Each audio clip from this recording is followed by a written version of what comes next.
എറണാകുളത്ത് ഭവന നിർമ്മാണ ബോർഡ് കെട്ടിടത്തിലെ ലിഫ്റ്റിൽ കുടുങ്ങിയവരെ ഫയർഫോഴ്സ് പുറത്തേക്ക് എത്തിച്ചു. അഭിഭാഷകരും ജീവനക്കാരും ഉൾപ്പെടെയുള്ളവരാണ് രാവിലെ ലിഫ്റ്റിൽ കുടുങ്ങിയത്. വിവരങ്ങളുമായി സ്നേഹമോൾ നൈനാൻ നമുക്കൊപ്പം ചേരുന്നുണ്ട്. സ്നേഹ, ലിഫ്റ്റിൽ കുടുങ്ങുക അത്ര പേടിയോടുകൂടി നമ്മൾ കാണുന്ന ഒരു കാര്യമാണ്.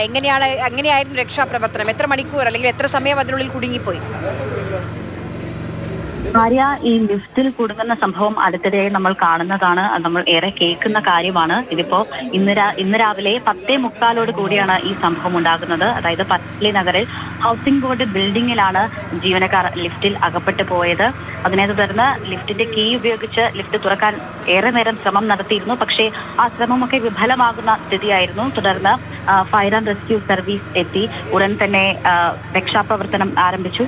ശേഷം സേന ഹൈഡ്രോളിക് സ്പൈഡർ ഉപയോഗിച്ച് ലിഫ്റ്റിന്റെ ഡോർ അകത്തിയാണ് ജീവനക്കാരെ പുറത്തെത്തിച്ചത്. അതായത് ഈ കെട്ടിടത്തിൽ, അതായത് ഹൗസിംഗ് ബോർഡ് ബിൽഡിംഗിൽ വിവിധ സ്ഥാപനങ്ങൾ പ്രവർത്തിക്കുന്നുണ്ട്. ഈ ലിഫ്റ്റിൽ ജീവനക്കാർ കുടുങ്ങുന്നത് നിരന്തരം ഒരു സംഭവമായി മാറിക്കൊണ്ടിരിക്കുകയാണ്. അടുത്തിടെയാണ് പെരുമ്പാവൂർ കോടതി സമുച്ചയത്തിൽ ലിഫ്റ്റ് തകരാറായി ജീവനക്കാർ അതിന്റെ ഉള്ളിൽ അകപ്പെട്ടത്. ഏതായാലും ഈ സംഭവത്തിൽ ലിഫ്റ്റിനുള്ളിൽ കുടുങ്ങിക്കിടന്ന ജീവനക്കാരെ ഉടൻ തന്നെ, മണിക്കൂറുകൾ നീണ്ട ശ്രമമാണെങ്കിലും ഉടൻ തന്നെ പുറത്തെത്തിക്കാനായി എന്നതാണ് ഏറെ ആശ്വാസകരമായ കാര്യം.